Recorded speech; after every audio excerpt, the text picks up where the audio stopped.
spirit of helpfulness am I, who stands here tending a flame that feeds the hearts of men.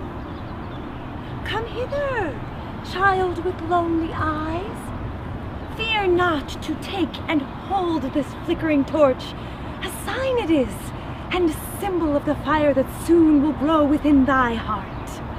And shining through thine eyes give witness of a soul awakened, and that awakening shall blossom here. For thou and all thy brothers here shall find a school. But where is here? When I wrote those words many years ago, here was our very own Punahou school. For 175 years, Punahou has been a home to that glorious torch, ever engaged in the pouring out of enlightened men and women. But one does not need to be confined to the walls of a classroom to learn. If one is wise, that here, that flickering torch, is wherever one takes the time to look for it. My name is Ethel Moseley Damon, and I am a teacher. I use that in the broadest sense of the word. True, I spent many years drilling my pupils at their desks, demanding my answers in short order. In what year was the Battle of Manzikert? Wrong! Parlez-vous français? Wrong! Who was the founder of the Holy Roman Empire? Wrong! But such teaching often puts that delicate torch in danger of burning low, or, God forbid, burning out altogether. I devoted my life to fueling that flame by any means I could. I devoted my life to education. For centuries, the poor people of Hawaii suffered under the cold yoke of the kapu, blind to the illumination of Western education. To touch the shadow of an ali'i was death. To cough during prayer was death. It wasn't until the year 1809 that hope sprang from the dusty earth of Hawaii. A young native boy, just 15 years old, appeared on the doorstep of Reverend E. Dwight in New Haven, Connecticut, of all places. The boy's name was Opukahaia, and the good Reverend found him there weeping quietly because no man teaches me to learn. Oh, well, thus began the church's noble mission to bring education to the Sandwich Islands. And now is the time we sing of sons and daughters of mine, who every hardship knew where law was none, and where, though welcomed by the Hawaiians, greed and death opposed them. The day was April the 1st, the year 1820. Shouts of confusion and amazement rang out from Opukahaia's island home as a small ship was approaching the shore. The mission brig Thaddeus was coasting slowly southward toward Kauai Bay, and as the sun sank behind the horizon and the moon rose to take its place, the young brethren Asa Thurston and Hiram Bingham, with the zeal of boys, dangled from the rigging of their little vessel and sang out their ordination hymn. Head of the church triumphant, we joyfully adore thee, till thou appear, thy members here shall sing in grateful glory. Well, in the calm of that lee shore, those strong young voices were easily heard by those on the island, announcing the arrival of Western education. Oh, those brave missionaries immediately set to work wrestling with the difficult native language so that they could help their new friends learn to read and write. With this foundation firmly in place, many young representatives of the church began to flock here to help.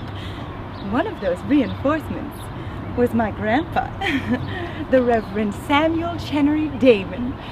chaplain to seafaring men everywhere, publisher of The Friend, regarded by many as the historical Bible of Hawaii, and champion of education in all of its forms. Unfortunately, Grandpa had only 2 short years left in him by the time I was born in Honolulu in April of 1883. Grandpa's son, Edward, married a fine young woman named Cornelia Beckwith, and together they made up my parents. They were both known for their gentility, and a look or a word was enough to show us children the error of our ways. And although Papa had hoped for 16 children, I'm sure Mama was quite willing to compromise for 5. Papa once remarked that of all of his brothers, he had all the children, Uncle Sam had all the money, and Uncle Frank all the brains.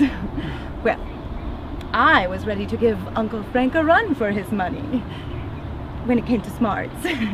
Devotion at the altar of learning had been a staple in my family for generations, and I would be no different. I attended many schools in my quest for knowledge, but none would be such a constant as old Punahou. I graduated in 1901 and returned several years later with my teaching license firmly in hand, ready to school the sons and daughters of Hawaii. Just like Reverend Bingham and Grandpa. And just like Reverend Bingham and Grandpa, I soon discovered that teaching is a profoundly difficult vocation. No matter how many times I rapped my students' knuckles or scolded them for their poor performance, they simply did not retain every morsel of information I fed to them. What could be done to solidify those facts in their minds? I was altogether out to sea until I found success in the queerest of places. For as long as I could remember, when I wasn't poring over books, I spent all of my free time sweating under the blazing footlights, inhaling the bitter scent of the grease paints, and enjoying the general chaos of the theater. One of my very first theatrical appearances, at the tender age of 12, was at Punahou when I starred as Juno in the Iliad. Many more shows followed, including a particularly dashing turn as Mr. Darcy in a trouser-robe production of Pride and Prejudice. All the while, however, I could not help remember reading Grandpa's thoughts on the theater in his sermons. He did everything he could to reinforce the natives' reference to it as Halle Diablo, House of the Devil. But why? It was innocent enough, and great fun. Well, not all of the missionaries shared his venom for the theater. In 1908, I appeared in a short play written, directed, and produced by missionary descendants entitled A Missionary Sewing Circle. Set in 1840, it took place in Honolulu at a general meeting, and it depicted missionary women welcoming a chiefess into their sewing circle. I found the story fascinating and deeply moving. We were portraying real people doing real things of social significance. Why could theater not be used as a tool to teach? Why bore our younglings with facts and dates when we could fully embody a story and play to their emotions? With this thought firmly in my mind, I was overjoyed when I was asked the following year to do a whale of a job. Punahou was having a birthday. Established in 1841, it was designed as a place for the missionary children to get a quality education. Well, no trace remains of those adobe days long past. Instead, good friends have built and keep great study halls of brick and stone. Our books no longer lay about unhoused. Wise hands guide all and keep us standing foremost in the ranks of learning. Staunch and true, we strive to know our Punahou above reproach. the trustees of Punahou thought that such an institution, at arriving at such a milestone, should have a large party, and that one day of this party should be devoted to the cutting and eating of a huge cake. But it was to be a new kind of cake, made of a queer, dusty flower called history. And thus began the planning of the famous 75th anniversary Punahou Pageant. For more than a year I went about town gathering up this history flower from old Hawaiians and Kauai. Some gave spices and others helped with sugar, but none kept back their hand because all knew and loved Punahou. When the great cake was quite done and covered in a neat white frosting at the printing office, it was set out on a rainy day in June of 1916 in front of Rocky Hill for all to enjoy. Under the direction of Mr. L. Young Carruthers, the action took place on 3 separate stages with the historic Punahou Spring bubbling in the middle.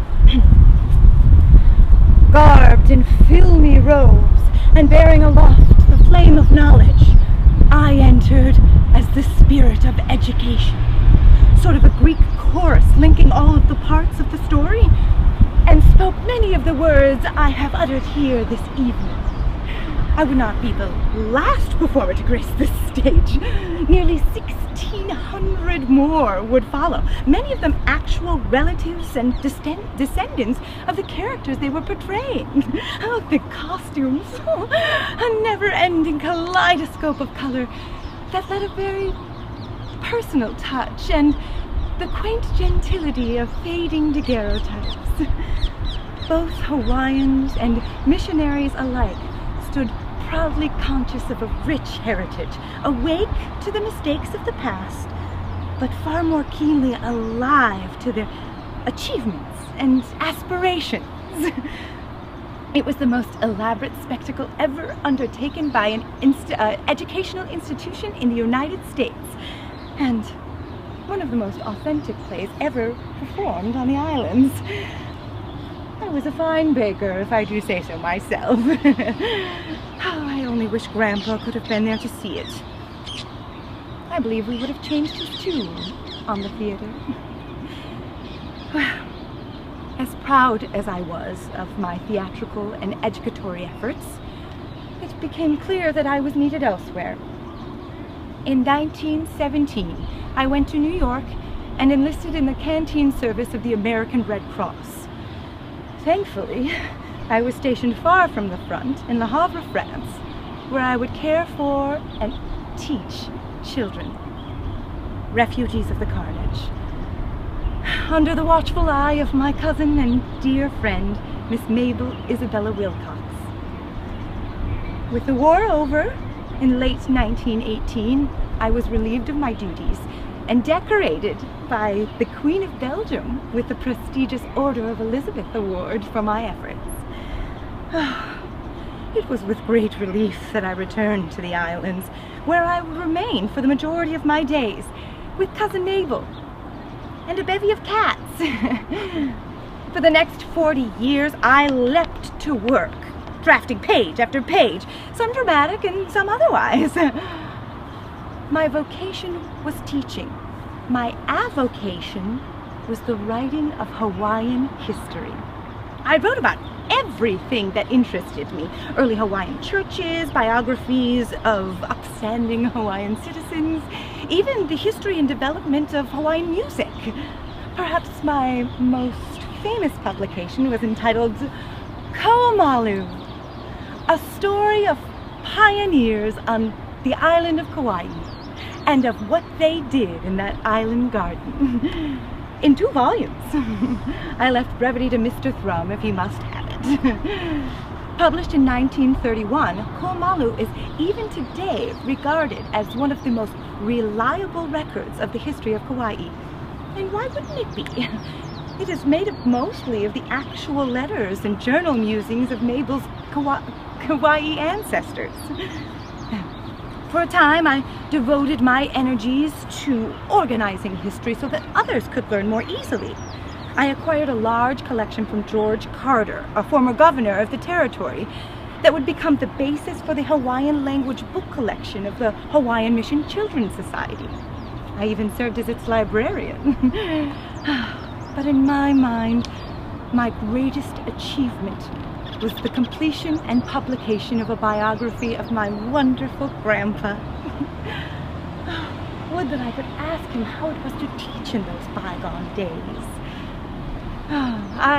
Until my dying day, I cherished his square-rimmed spectacle frames with adjustable temples, which I kept in a drawer in my writing desk should I ever need a jolt of inspiration.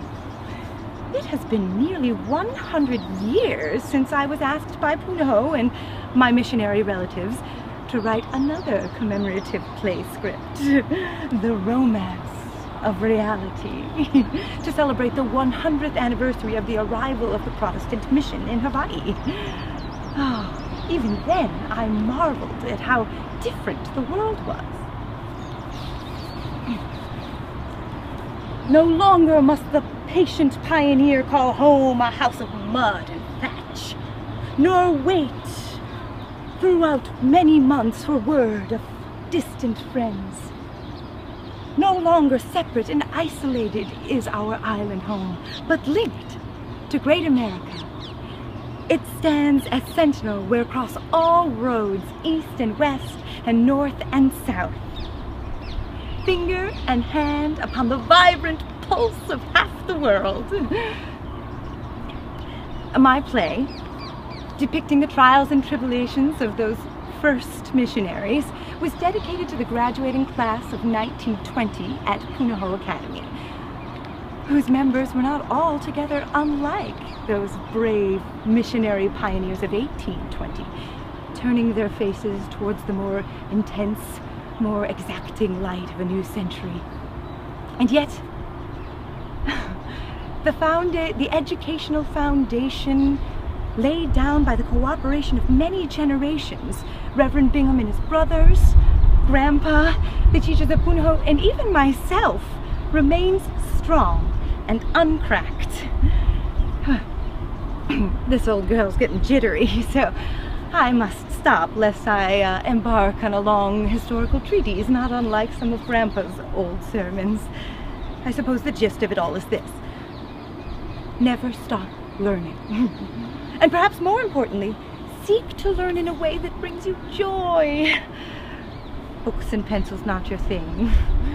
Go climb a mountain. Have a long conversation with a friend. Perhaps you are a budding thespian wishing to try your hand at this stage. More power to your elbow. Must we all continue to work together to build a temple where learning is enshrined, at whose altar art and literature and religion may lay their holiest offerings.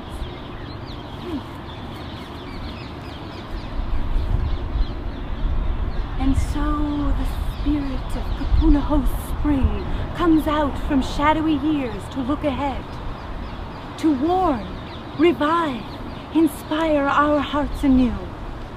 And looking back, we see that eager face, that child face, star-like, wondering, as turning from his saddened reverie, he takes my spirit flame of helpfulness and sends it gleaming down through all the years to shine far off on distant lands and stir once again within all hearts that flame, so unafraid to venture forth with every helping hand.